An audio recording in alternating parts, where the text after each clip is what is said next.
오늘은 아무것도 염려하지 말라라는 제목으로 함께 말씀 은혜를 나누도록 하겠습니다. 오늘 본문은 6절 아무것도 염려하지 말고로 시작합니다. 아무것도 염려하지 말고, 강한 부정은 긍정이라는 그런 말이 있어요.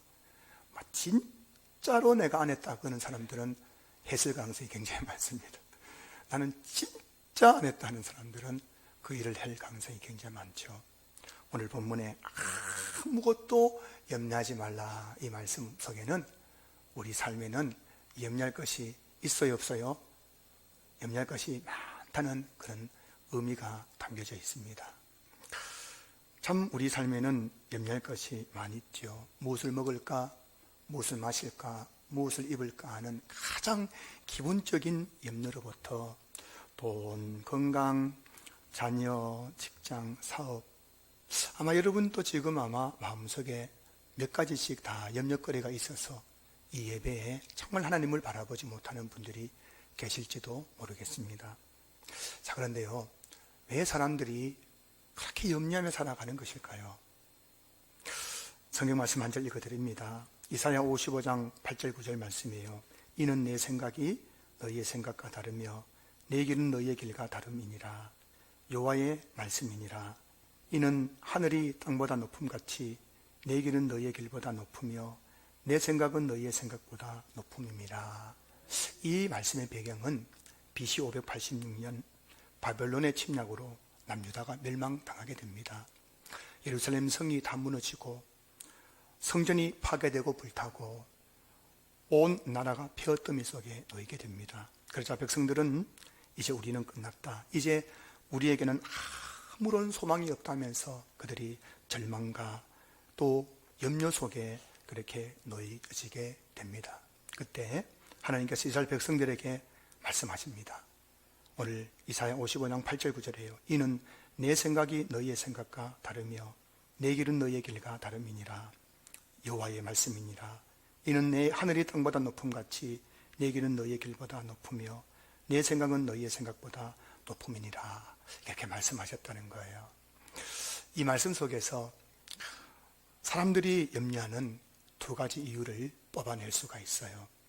자, 여러분, 왜 사람들이 그렇게 염려하며 살아가는 것일까요? 첫째는 바로 생각 때문이에요. 생각.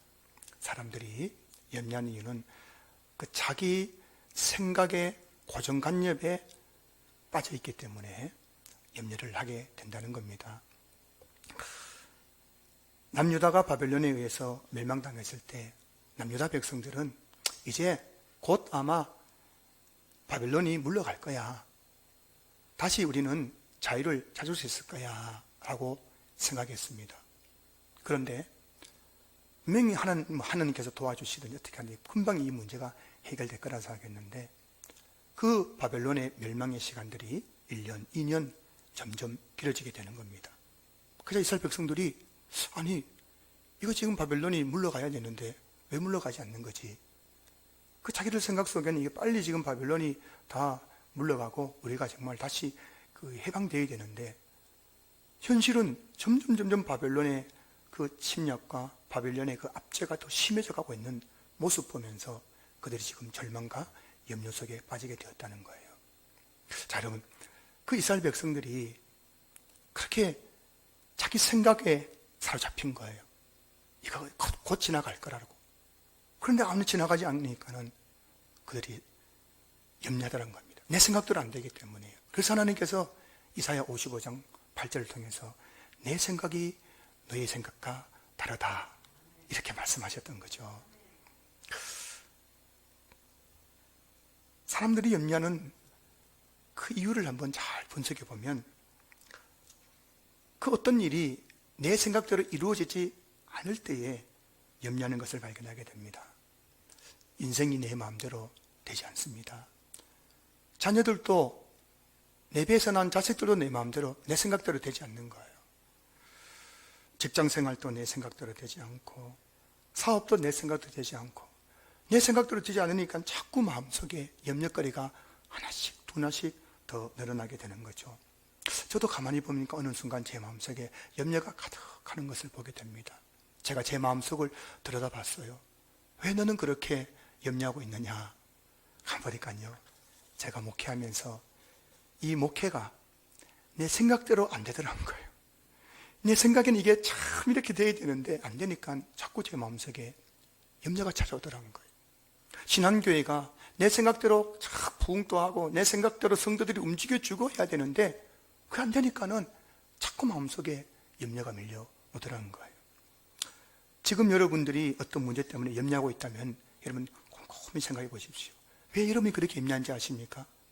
그 일이 여러분의 생각대로 안 되기 때문에 염려하고 있는 거예요. 두 번째, 여러분, 사람들이 염려하는 이유는 방식 때문이에요. 방식. 사람들은 내 방식의 고정관념에 딱 사로잡혀서 가지고 내 방식대로 안 되면 그건 다 틀렸다고 생각하는 거예요. 이사야 55장 8절, 이는 내 생각이 너의 생각과 다르며 내 길이 너의 길과 다름이라 할 때 이 길을 영어 성경에는 way라고 되어 있죠. way. 근데 이 way라는 영어 단어는 길이라는 뜻만 있는 것이 아니라 방식, 방법이라는 그런 의미도 있습니다. 그래서 이 이사야 55장 8절 말씀을 좀 더 그 문맥에 맞게 정확하게 해석하면은, 이는 내 방식은 너희의 방식과 다름이니라. 내 방법은 너희의 방법과 다름이니라 라고 말씀하고 있는 거예요. 하나님께서 이스라엘 백성들이 생각하는 방식과 하나님이 생각하는 방식이 다르다는 겁니다. 지금 바벨론이 쳐들어왔을 때 이스라엘 백성들은 애굽과 동맹을 맺어서 바벨론을 물질해야 된다고 생각한 거예요. 그런데 현실적으로는 어떻게 됩니까? 이스라엘이 남유다가 애굽과 동맹 맺어가지고 바벨론과 싸웠는데 결국은 완전히 멸망당해 버렸다는 겁니다. 그래서 그들이 분명히 우리가 애국과 동맹 맺어 싸우면 이길 줄 알았는데 실패해 버리니까 그들이 절망과 좌절과 염려 속에 빠지게 되더라는 거예요. 사람들이 염려하는 이유는 자기 방식 때문이에요. 자기 방식. 부부싸움 왜 합니까? 제가 보기엔 부부싸움 누가 잘못해서 싸우는 경우는 거의 없어요. 아주 드뭅니다. 대부분의 부부싸움은 자기 방식을 주장하기 때문이에요. 남편은 자기 방식대로 아내에게 요구합니다. 아내도 자기 방식 가지고 남편을 자꾸 이렇게 저렇게 하려고 하는 거예요. 그러니까 자꾸 싸움이 나는 거예요. 제가 여러분 배우자 때문에 속상해하는 분들을 한 번씩 만나서 이야기 들어보면 그 상대편의 잘못이라보다는 그 속상해하는 분의 문제가 이 가능성이 굉장히 많습니다. 자기 방식 가지고 자꾸 저 사람 틀렸다, 저 사람 잘못했다, 저 사람 때문에 못 산다, 저 사람 때문에 내가 막 불행하다 하니까는 하는 거예요. 가만히 들어보면 너무 자기 방식에 딱 고정관념 가지고 바라보기 때문에 스스로가 스스로를 불행하게 만드는 일들을 보게 되더란 거예요. 실제로 있었던 일이라고 하는데요. 여러분 한번 들어보셨을지 모르겠어요. 아마 오래된 이야기지만 어떤 부부가 막 부부싸움 하다가 이혼 법정에 있었습니다. 그래서 이제 재판관이, 판사님이 이제 물었어요. 왜 이혼하려고 하십니까? 했더니만은 그 자초지정을 설명하는데 어느 날 감자를 삶았답니다. 감자를 껍질을 벗기고 탁 삶아가지고 이제 먹는데 남편이 아내 보고 고추장을 가져오라 했대요. 왜 고추장 가져와야 하냐, 감자를 원래 고추장에 찍어 먹어야 된대요. 그래서 아내가 무슨 소리 하냐고, 감자를 무슨 고추장에 찍어 먹냐고, 감자는 설탕에 찍어 먹어야지 하면서 아내가 설탕을 갖다 줬답니다. 그냥 남편이 화가 나요, 안 나요? 아니, 감자를 무슨 설탕에 찍어 먹냐고, 빨리 고추장 가져오라고. 그 아내도 질세라, 무슨 소리 하냐고, 감자는 뭐에 찍어 먹어야 돼요? 설탕 찍어 먹어야 된다고. 여러분, 거기에서 싸움이 나가지고 나중에 산이 못 산이 나다가 결국 이혼 법정에 가더라. 이게 우리의 모습이에요. 사람들이 여러분, 자기 방식에 그냥 목숨을 거는 거예요. 그게 막 전부이고 진리인 것처럼.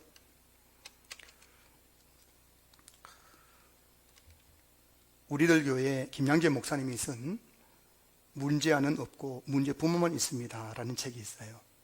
따라해 보세요. 문제아는 없고 문제 부모만 있습니다. 여러분 자녀들 중에 혹시 우리 아들이 우리 딸이 문제아야라는 사람 분이 계시면은 여러분 자신을 알라. 여러분이 문제예요.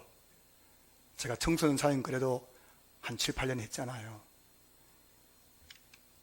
자녀 때문에 속 썩이는 부모들, 엄마들, 자녀 때문에 염려하는 분들 이렇게 만나보면은 대부분의 경우는 왜 그렇게 염려하고 속을 상하느냐?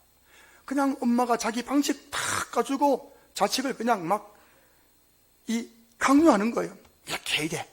저렇게 해야 돼. 공부는 이렇게 하고 뭐는 저렇게 하고. 그 애들이 따라와야 안 따라와요? 뭐 절대 못 따라옵니다.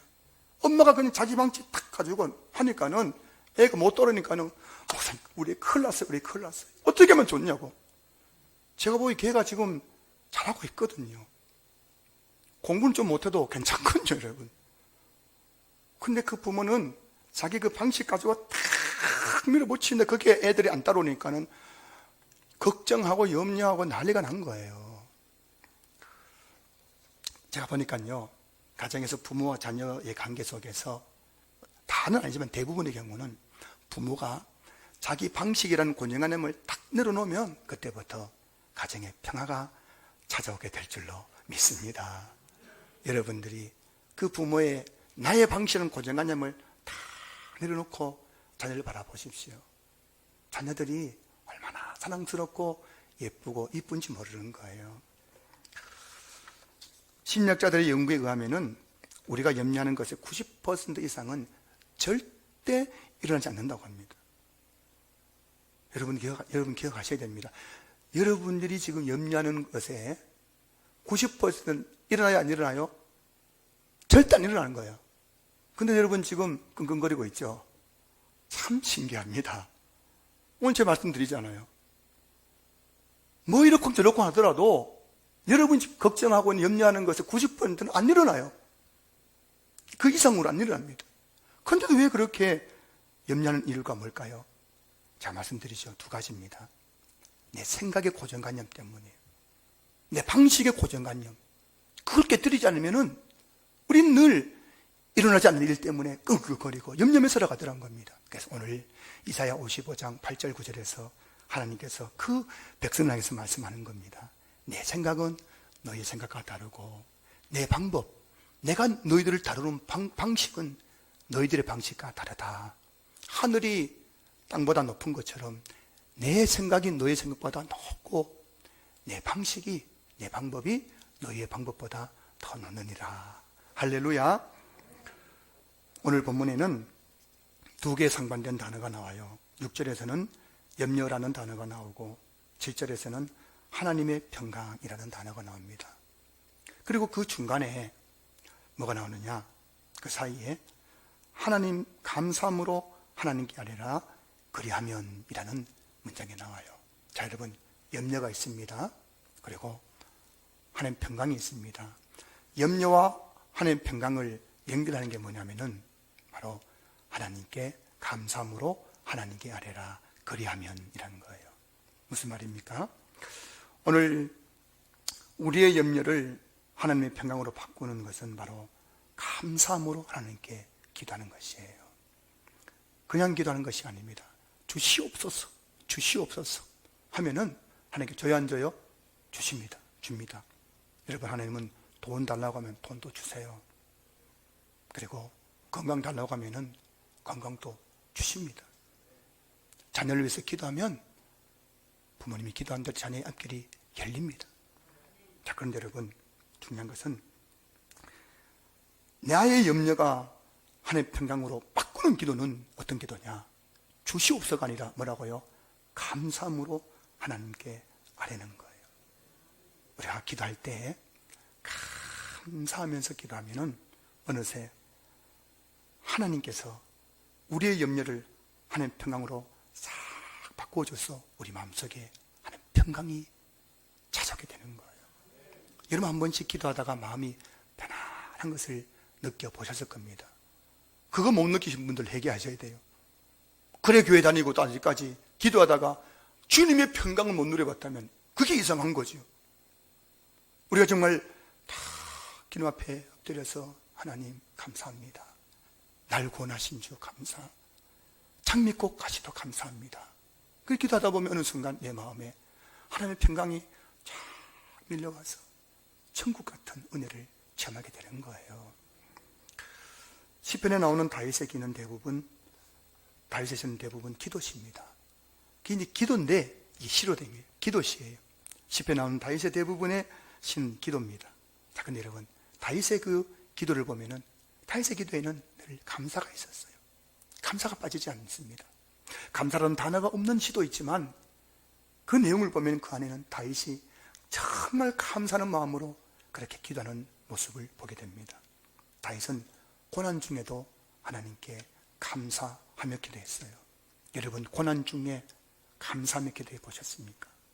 정말 앞이 깜깜하고 질병의 고통이 나를 엄습하고 어떻게 할 줄 모르는 그 상황 속에서도 하나님 감사합니다. 그렇게 기도해 보셨습니까? 시편 57편 내 제목은 다윗이 사울을 피하여 굴에 있던 때라고 되어 있어요. 성경 보시면은 시편 57편의 제목이 다윗이 사울을 피해 굴에 숨어 있을 때. 자, 여러분, 지금 사울이 훈련된 군사를 이끌고 그 사막에서 벼룩을 잡듯이 그렇게 다윗을 쫓아옵니다. 다윗이 이제 너무너무 지금 두려운 마음에 동굴 속에 숨어서 벌벌 떨고 있는 거예요. 언제 죽을지 모르면 잡히면 죽는 겁니다. 자, 그런데 그런 상황 속에서 다윗이 하나님께 기도하는데 어떻게 기도합니까? 시편 57편 9절 보시면은 주여 내가 만민 중에서 주께 감사하오며 문나라 중에서 주를 찬송하리이다. 여러분, 내가 원하는 것 다 이루어져 가지고 하는 기도가 아니었습니다. 지금 잡히면 죽는 거예요. 그 굴에 숨어 가지고 발발발 떨면서 다윗이 이렇게 기도했다는 거예요. 내가 만민 중에 주께 감사합니다. 하나님 감사합니다. 바울을 보면은 바울은 복음을 전하면서 참 많은 고난을 겪었잖아요. 고린도후서 11장 23절부터 27절까지 내용 보면은 바울이 선교 여행을 하면서 겪었던 그 수많은 고난에 대해서 하나씩 다 열거하고 있어요. 그 많은 고난을 당하면서 바울이 얼마나 염려했는지 모릅니다. 바울도 사람이잖아요. 바울은 천사입니까? 사람입니까? 사람이요. 바울도 죄를 많이 지었잖아요. 바울도 자기가 자꾸 마음속에 죄를 지으니까 오호라 나는 공고한 자로다. 이 사망의 몸에서 누가 나를 건져내랴 하면서 통탄한 거예요. 탄식한 거예요. 그 바울이 지금 수많은 고난 속에서 얼마나 염려할 때가 많았어요. 그 자신의 겪었던 일들의 마지막에 고린도후서 11장 28절 보면은 이 외의 일은 고사하고 아직도 날마다 내 속에 눌리는 일이 있으니 곧 모든 교회를 위하여 염려하는 것이라.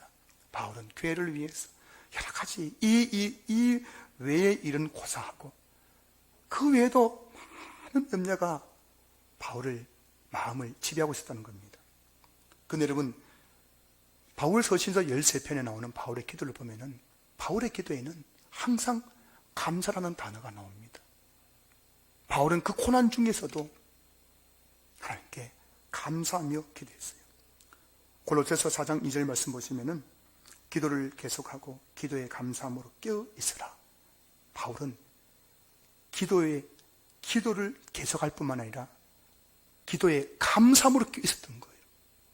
기도에서 감사가 얼마나 중요한지, 내가 당하는 고난이 중요한 것이 아니라 내 안에 염려가 있다는 것이 중요한 것이 아니라 기도에서 감사를 잃어버리면 그건 참된 기도가 될 수 없기 때문에 바울은 감사함에 깨어 있어서 기도할 때마다 어떤 상황 속에서라도 그렇게 하나님께 감사했다는 거예요.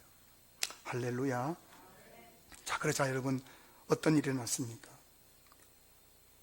다윗과 바울의 삶에는 고난도 많고 염려도 많았지만 그 모든 상황 속에서 다윗과 바울의 마음속에 마음은 그리고 생각은 흔들리지 않았어요. 절대 흔들리지 않았어요. 문제 앞에 흔들리지 않았어요. 아, 여러분, 저도 여러분도 얼마나 잘 흔들립니까? 갈대와 같잖아요. 작은 문제 그냥 흔들려가지고 예수 믿느니 안 믿느니, 기도하니 안 하니, 예배 드리니 안 드리니, 이게 우리 모습 아니에요. 하지만 바울과 다윗의 시, 그리고 그 내용들을 보십시오. 그들은 흔들리지 않았습니다. 그들의 마음과 그들의 생각은 늘 견고했습니다. 무엇 때문이냐? 감사하며 기도하는 다윗과 바울의 마음과 생각이 하나님께서 하나님의 평강으로 가득히 채워주셨기 때문입니다. 하나님께서 그들의 마음과 생각을 하나님의 평강으로 지켜주셨기 때문입니다. 시편 4편 8절 보시면은 다윗이 이렇게 기도합니다. 내가 평안히 눕기도 하고 평안히 눕고 자기도 하리니 나를 안전하게 하신 이는 오직 여호와이시니라. 내가 평안히 눕고 잠을 잔대요. 근데 여러분, 그때 시편 4편의 상황이 어떤 상황입니까? 이제 다윗이 왕이 됩니다. 그리고 좀 편안하려고 할 때에 아들 압살롬이 반란을 일으켜서 자기 아버지 다윗을 죽이려고 하는 거예요. 아들이 지금 왕궁으로 다윗을 죽이려 쫓아오는 겁니다. 그때 다윗은 버선발로 신하들 몇몇과 함께 도망을 가는데 정처 없이 도망을 가는 겁니다. 아마 과거에 사울에게 피해 광야를 도망갈 때 그때 신세였을 겁니다. 근데 지금 여러분, 왕궁이 아니라 정처 없이 도망가면서도 다윗은 뭐라고 고백했다고요? 내가 평안히 눕고 자기도 하리니. 어떻게 그렇게 잠을 잡니까? 지금 편안하게 잠을 잘 수 있습니까? 아들이 지금 날 죽이려고 쫓아오는데요. 왜 그런 일이 생겼습니까? 다윗의 마음속에 하나님께서 평강을 주셨기 때문인 줄 믿으시기 바랍니다. 정말 하나님의 평강으로 마음이 가득히 채워진 사람은 환경에 동요하지 않습니다. 바울을 보세요. 바울이 로마 감옥에 감금되어 있습니다. 차디찬 그 지하에 감옥에 감금되어 있는 거예요. 난방이 안 됩니다. 냉방도 안 됩니다. 그런 감옥에서 바울이 얼마나 힘들었을까요? 두 다리와 두 팔에 착고가 메어져 있고, 그런 상황 속에서 바울은 빌립보 교회를 향해서 이렇게 편지합니다. 항상 기뻐하라. 주 안에서 항상 기뻐하라. 어떻게 기뻐할 수 있어요, 여러분? 어떻게 그 지하 감옥에서 기뻐할 수 있습니까? 그의 마음속에 하나님의 평강이 가득했기 때문입니다. 사도행 27장 보면은 바울이 로마로 가는 길에 지중해 한복판에서 유라굴로 태풍을 만나죠. 그 배 안에 있는 275명의 사람들이 혼비백산되어서 이제 우리 죽는다고 난리법석을 뜹니다. 그때 바울이 일어나서 말합니다. 여러분이요, 두려워하지 말라. 두려워하지 말라. 어떻게 여러분 두려워하지 않을 수 있습니까? 배가 침몰할 위기에 있는데. 여러분, 배가 침몰하더라도 하나님의 평강으로 그 마음과 생각이 가득히 채워져 있는 사람은 절대 요동하지 않는 거예요. 흔들리지 않는 겁니다. 오늘날 사람들의 문제는 마음의 문제죠. 제가 보니까 여러분의 문제는 다른 게 아니에요. 마음의 문제입니다. 우리 마음의 평강을 잃어버렸어요. 사람들 마음의 평강을 잃어버렸어요. 늘 마음이 불안하고 염려에 쫓기며 살아가는 거예요. 그렇게 돈이 많아도, 그렇게 성공하고 출세해도, 우리나라 최고의 재벌이 되어서도 마음속에 평강이 없으니까요, 프로포폴이라는 신경안정제를 불법적으로 주사를 맞고 그런 일을 하는 거잖아요. 여러분들이 그렇게 부러워하는 연예인들, 그렇게 부러워하는 재벌들 뒷이야기를 들어보면 그 사람들은 그렇게 여러분 신경안정제 주사를 많이 맞는데요, 다 가졌어요. 다 가졌잖아요. 몇백억 하는 집에 살고 세계 최고의 차를 타고 최고의 음식을 먹고 존경을 받고, 그런데도 마음의 평강이 없으니까는 잠시나마 그 염려에서 벗어나기 위해서 그런 일들을 한다는 거예요. 미국의 유명한 여배우 마릴린 먼로, 여러분 다 알고 계시죠? 그렇게 예쁘고 인기도 많고 그 마릴린 먼로가 죽기 전에 마지막으로 이런 말을 했다고 합니다. 나는 한 여성이 가질 수 있는 모든 것을 가졌다. 젊고 아름답다. 돈도 많고 사랑에 굶주리지도 않았다. 매일 수백 통의 펜레터를 받고 건강하고 부족한 것이 없다. 미래에도 그렇게 살 수 있을 것이라고 확신한다. 그런데 웬일인지 나는 너무나도 공허하고 불행하다. 뚜렷한 이유도 없이 나는 불행하다. 이 말을 하고 얼마 후에 37세의 나이에 스스로 목숨을 끊고 생을 마감했습니다. 모든 것을 다 가졌지만 그 마음의 평강을 잃어버리니까요, 뚜렷한 이유도 없이 나는 불행하다고 말하는 거예요. 여러분이 정말 불행한 이유가 무엇입니까? 저는 어제 저녁에 우리 강사님과 함께 7,000원짜리 김밥 천국에서 불고기 덮밥을 먹었는데, 제가 강사님들 말씀드린 꿀맛이에요. 꿀맛. 배가 고프니까요, 저는 그렇게 맛있는 불고기 덮밥을 먹어본 적이 없어요. 배가 많이 고팠는데 그거 먹는데 정말 입에 살살살살 녹더라고요.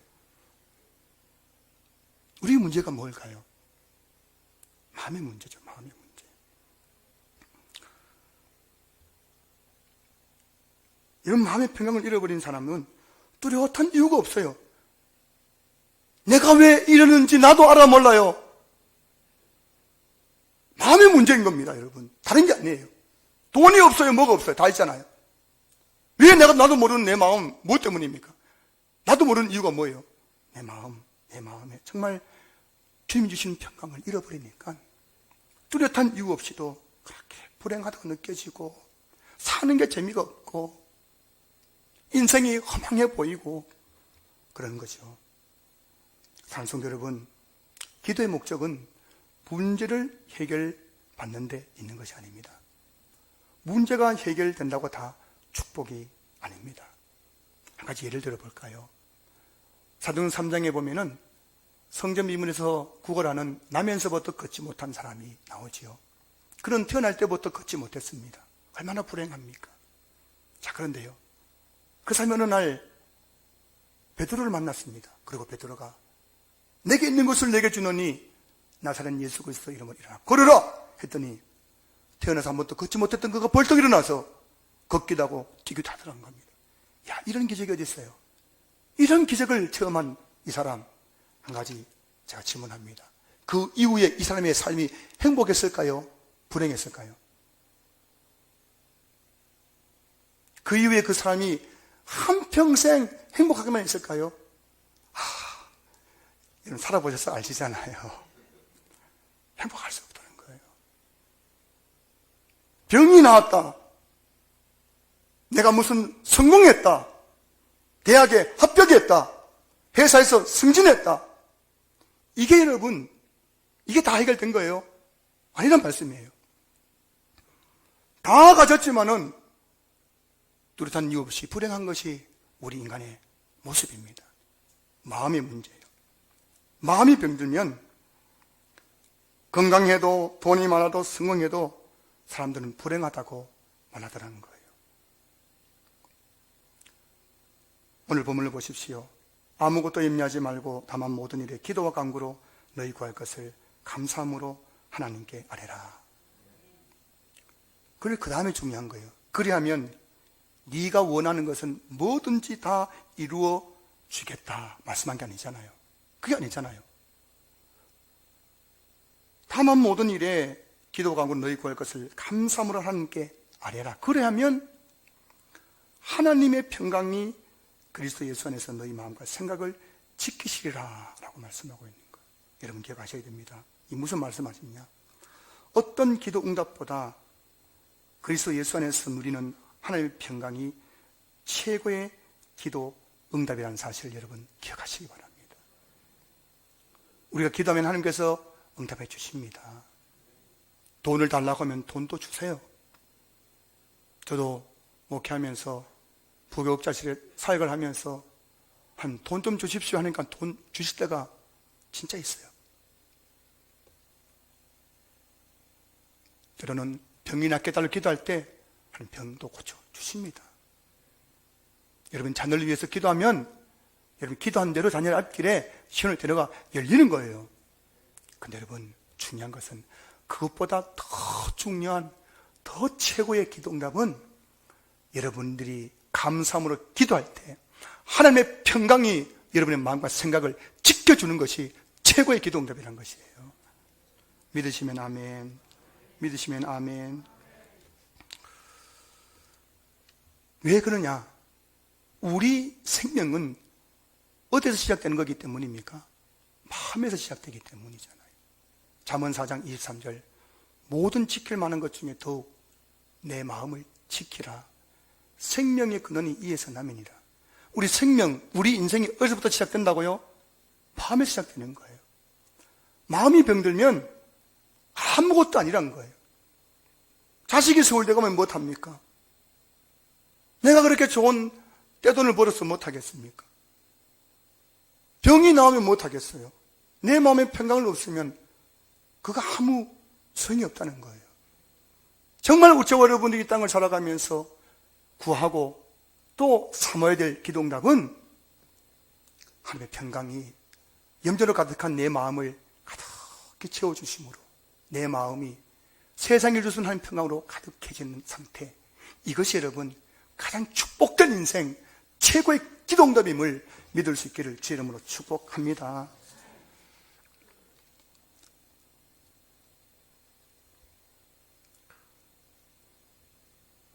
저와 여러분들이 어떤 문제를 만나더라도 그 문제 속에서 여러분 마음에 평강이 있다면 여러분들은 하나님의 최고의 축복을 받은 사람들인 거예요. 오늘 우리 신앙교회 성도님들이 눈에 보이는 현상적인 축복이 아니라 정말 여러분들의 내면 안에 가장 고귀하고 아름답고 위대한 축복, 하나님의 평강의 축복 받을 수 있기를 주님의 이름으로 축원합니다. 말씀을 마무리합니다. 우리가 한 번쯤 생각해 볼 만한 통계 자료가 있더라고요. 자, 여러분 2차 세계대전 때 전쟁으로 죽은 미군 병사의 숫자가 한 35만 명쯤 된다고 합니다. 총에 맞고 포탄 맞아 죽은 사람들은 35만 명인데, 자, 근데요, 자기 자식을 전쟁터에 보내고 자기 남편을 전쟁터에 보내고 나서 혹시 내 아들이 다치면 어떻게 하나, 혹시 내 남편이 죽으면 어떻게 하나 염려하다가 심장 문제로 죽은 사람의 숫자가 100만 명이라는 통계가. 여러분, 이게 믿어집니까? 전쟁 때문에 죽은 자의 숫자보다 그 전쟁 보낸 가족의 건강, 안위 염려하느라고 끙끙 앓다가 심장의 문제, 심장마비 이런 것 때문에 죽은 사람이 100만 명이라는 거예요.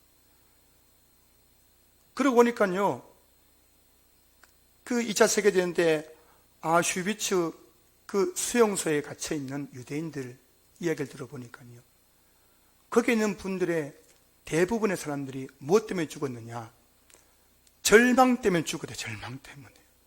절망 때문에 그냥 스스로 죽더라는 거예요. 이 통계자료가 신빙성이 있는 이유는 전진 의학자들에 의하면은 심장병, 고혈압, 저혈압, 류마티스, 심장염, 관절염, 자골신경통, 위장병 등 현대인의 질병의 70% 이상이 스트레스 염려 일종 아닙니까? 염려 때문에 발생한다는 거예요. 여러분의 질병의 70%가 염려로부터 온다는 것입니다. 이게 여러분 근거 있는 이유는 성경도 그렇게 말씀하고 있지 않습니까? 잠언 17장 22절 마음의 즐거움은 양약이라도 심령의 근심은 뼈를 마르게 하느니라. 심령의 근심, 마음의 그 염려가 여러분 뼈를 바짝 마르게 한다고 되어 있잖아요. 염려가 우리 몸에 미친 영향이 얼마나 큰지 모르는 거예요. 여러분들이 지금 염려 가운데 있다면 여러분이 가지고 있는 것 그거 아무것도 아닙니다. 내 마음에 염려 가득해가지고 뼈가 마르고 있고 고혈압이 생기고 당뇨병이 생기고 관절염이 생기고 류마티스가 생기고 위장병이 생기고 하면 그 무슨 의미가 있겠어요? 그러니 어느 심리학자가 이런 말을 합니다. 염려는 인간을 서서히 죽이는 느린 형태의 자살 행위다. 여러분, 여러분의 염려가 여러분을 서서히 죽이고 있다는 걸 아셔야 됩니다. 그 염려가 여러분들의 신앙을 갉아먹고 있고, 여러분의 인생을 불행하게 만들고 있고, 여러분의 가정을 파괴하고 있고, 내 신앙을 무너뜨리고 있다는 사실을 기억하셔야 되는 거예요. 단성도 여러분 마음속에 염려가 있습니까? 그렇다면 이제부터 다시 한번 우리 감사함으로 하나님께 아뢰기를 시작하십시다. 하나님의 평강이 우리 마음과 생각을 지키는 방법은 오늘 성경이 분명히 말씀하고 있어요. 오늘 본문은 아무것도 염려하지 말고 기도하면은 부자 만들어줄게, 만성도 해줄게, 이걸 약속한 것이 아니라 아무것도 염려하지 말고 감사함으로 하나님께 기도하면, 그리하면 하나님 평강을 너에게 주겠다 말씀하고 있는 거예요. 여러분, 우리가 진심으로 감사하면 여러분 마음이 뜨거워집니다. 하나님께 진심으로 감사하면 눈물이 쏙 빠지게 되는 거예요. 왜 기도할 때 진심으로 기도하면은 온몸에 전율이 나고요. 우리가 진심으로 기도할 때 성령의 살아 역사심을 체험하게 되는 거예요. 그 순간 하나님의 평강이 우리 마음과 생각 속에 스며들면서 우리 마음에 있는 모든 염려를 몰아내고 우리 마음을 지켜주는 거예요. 여러분, 진심으로 기도하시기 바랍니다. 진심으로 감사하십시오. 제가 어느 날 저희 아들에게, 야, 아빠가 키워줬는데 감사하네 했더니, 감사해요. 야, 똑바로 이야기해봐. 감사해요. 그 제가 참 이런 게 있나 싶더라고요, 진짜. 키워주고 먹여주고 입혀주고 엄마 몰래 용돈도 주고 다 해줬는데, 야, 감사 한번 해봐라. 이렇게. 감사해요. 이런 우리 모습이, 그렇게 키워주고 먹여주고 입혀주고 했는데도 감사할 때면 할아버지 감사해요. 똑바로 해봐. 감사해요. 여러분, 진심으로 온 마음을 다해 여러분 하나님께 감사하십시오. 그럼 어느 순간 여러분 체험할 겁니다. 경험할 겁니다. 하나님의 평강이 내 마음을 가득히 채워서, 비록 나의 현실은 절망이고 염려고 슬픔이고 낙심이지만 그 가운데서도 다윗이 했던 것처럼 하나님께 감사하고 하나님을 찬송하게 될 줄로 믿습니다. 이런 은혜가, 이것은 우리 모든 성도들 심령 가운데 임할 수 있기를 주의 이름으로 축원합니다.